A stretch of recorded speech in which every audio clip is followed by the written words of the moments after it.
Assalamualaikum warahmatullahi wabarakatuh, teman-teman. Kali ini aku akan nge-share lagi materi tentang kegiatan ekonomi. Jadi tujuan pembelajaran kali ini adalah agar teman-teman itu bisa menjelaskan apa saja sih kegiatan ekonomi. Jadi kegiatan ekonomi adalah suatu aktivitas atau usaha yang dilakukan oleh seseorang atau kelompok untuk memenuhi kebutuhannya. Lalu apa saja sih kegiatan ekonomi itu?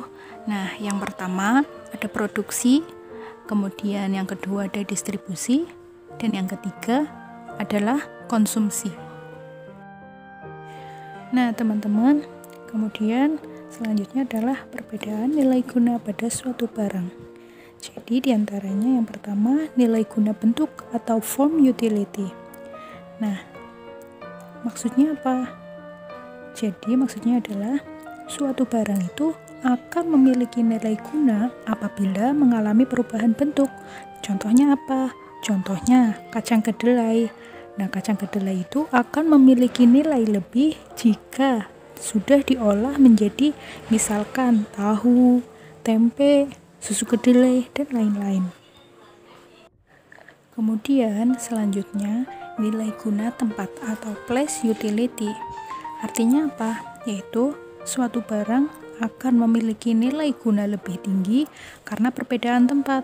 Nah, contohnya apa? Contohnya, misalkan nih, batu yang dikali akan mempunyai nilai yang lebih jika berada di toko bangunan, ya kan? Kalau misalkan dikali di jalan itu kan, ya udah gitu aja dibuang. Tapi kalau misalkan sudah di toko bangunan, mereka akan memiliki harga, akan memiliki nilai. Jika kalian ingin, otomatis kalian harus membelinya, gitu. Selanjutnya adalah nilai guna waktu atau time utility. Jadi artinya nilai guna suatu barang akan bertambah jika digunakan pada saat waktu yang tepat. Contohnya apa? Contohnya jaket. Nah, jaket itu kalau misalkan musim panas ya nggak bakalan ini ya, tapi kalau misalkan dipakai di musim dingin, dia akan mempunyai manfaat gitu.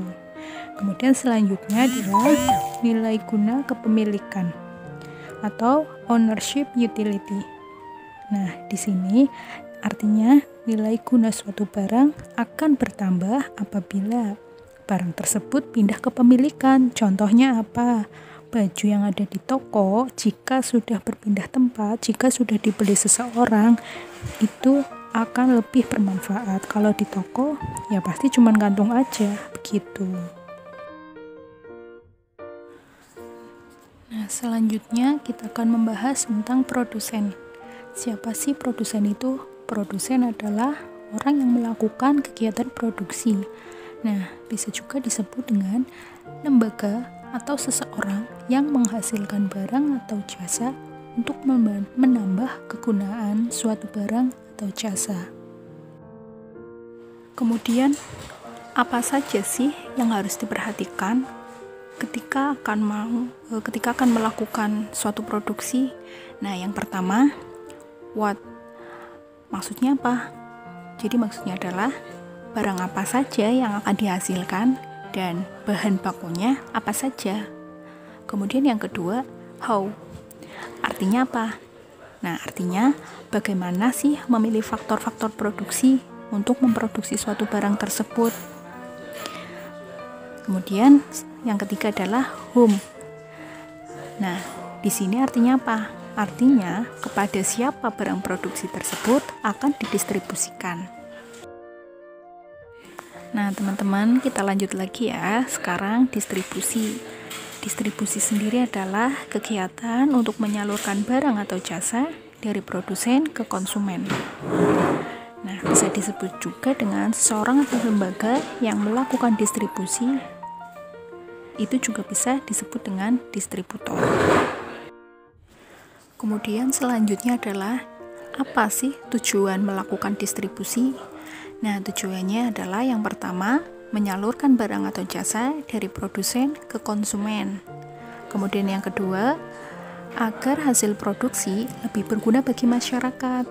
Ya kan, kalau barang sudah diciptakan, sudah diproduksi, otomatis tujuannya adalah untuk memenuhi kebutuhan masyarakat. Nah, ini juga termasuk dalam poin ketiga, tujuan distribusi untuk memenuhi kebutuhan masyarakat. Kemudian yang keempat, agar kontinuitas produksi terjamin. Maksudnya kalau sudah disalurkan kepada konsumen yang membutuhkan, otomatis nanti akan terus berlanjut seperti itu. Nah, teman-teman, kita lanjut ya cara mendistribusikan barang atau jasa. Yang pertama adalah distribusi langsung. Maksudnya adalah distribusi barang atau jasa tanpa melalui perantara, sehingga penyaluran langsung nih dari seorang produsen kepada konsumen. Kemudian yang kedua adalah distribusi semi langsung. Jadi sistem distribusi dari produsen kepada konsumen ini melalui pedagang. Nah, selanjutnya adalah distribusi tidak langsung. Maksudnya adalah distribusi barang atau jasa melalui perantara seperti agen, grosir, pedagang kecil, dan lain-lain. Nah, mohon maaf teman-teman, ini di PowerPoint seharusnya tanpa ya. Seharusnya tanpanya tidak ada ya, karena distribusi barang yang tidak langsung itu melalui perantara seperti itu. Nah, teman-teman, kita lanjut ke kegiatan konsumsi. Jadi, manusia itu setiap hari melakukan kegiatan konsumsi loh. Tujuannya apa? Ya, tujuannya itu untuk memenuhi kebutuhan. Nah, pemakai hasil produksi itu disebut konsumen. Jadi, apa sih konsumsi itu sebetulnya? Konsumsi itu adalah kegiatan memakai, menggunakan, atau menghabiskan kegunaan setiap barang, baik secara berangsur-angsur maupun sekaligus habis. Contohnya apa yang berangsur-angsur? Seperti penggunaan buku tulis, atau mungkin penggunaan sepatu, ya kan masa langsung habis, itu kan enggak. Tapi kalau misalkan contoh yang sekaligus habis itu adalah mungkin makanan, minuman, seperti itu. Nah, teman-teman, kemudian siapa sih pelaku kegiatan konsumsi? Nah, pelaku kegiatan konsumsi itu ada 3. Yang pertama, rumah tangga keluarga. Yang kedua, rumah tangga perusahaan. Dan yang ketiga adalah rumah tangga negara. Jadi, rumah tangga keluarga adalah rumah tangga yang terdiri atas ayah, ibu, dan anak. Jadi setiap anggota keluarga itu mempunyai kebutuhan yang berbeda. Nah, kebutuhan anggota keluarga itu diantaranya adalah makan, minum, dan pakaian. Kemudian kebutuhan keluarga contohnya adalah kebutuhan listrik, telepon, air, dan lain-lain. Kemudian yang kedua adalah rumah tangga perusahaan. Jadi pada saat memproduksi barang, perusahaan itu akan memerlukan bahan baku, tenaga kerja, dan modal.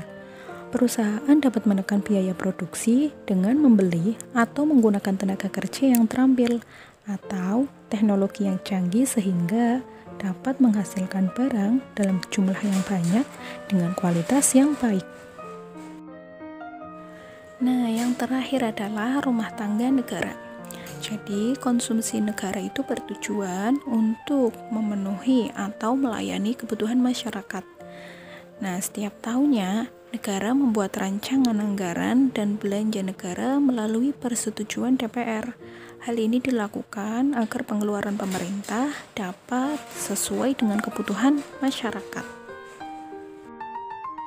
Nah, oke teman-teman, kalau misalkan ada pertanyaan atau materi yang pengen di-sharekan lagi, teman-teman boleh komen di kolom komentar ya. Terima kasih sudah mengklik video aku tanpa men-skipnya. Jangan lupa kalau kalian suka video aku, like, share, dan komen, serta subscribe. Terima kasih. Assalamualaikum warahmatullahi wabarakatuh.